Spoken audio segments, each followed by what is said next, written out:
Des bâtiments en ruine effondrés, voilà les premières conséquences du séisme d'ampleur qui a touché Haïti ce samedi. Secousse, je vous le disais, de magnitude 7,2 sur l'échelle de Richter. Une alerte au tsunami a un temps été émise avant d'être retirée. Les dégâts, eux, sont déjà là. Les autorités haïtiennes ont annoncé la mort d'au moins 29 personnes. Situation inquiétante, notamment dans les villes de Grand'Anse, de Nippes ou de Caille. Écoutez les premiers détails avec la correspondante de RFI à Port-au-Prince, Amélie Baron. C'est surtout dans la péninsule sud-ouest d'Haïti que d'importants dégâts ont déjà été enregistrés.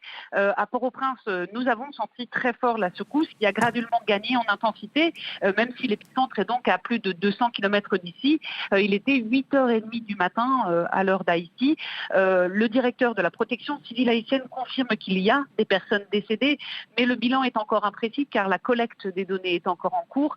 J'ai pu contacter ce matin une habitante de la commune de l'Asile qui est à proximité immédiate de l'épicentre et elle m'a témoigné qu'il y avait beaucoup de destruction, des personnes qui ont été tuées dans l'effondrement de leur maison. Les gens sont paniqués et restent encore dans les rues car les répliques sont nombreuses. À Jérémie, qui est à la pointe sud-ouest d'Haïti, la cathédrale de la ville est endommagée et comme vous l'avez dit, dans les Cailles sur la côte sud, donc un hôtel de plusieurs étages s'est totalement effondré selon des témoins sur place.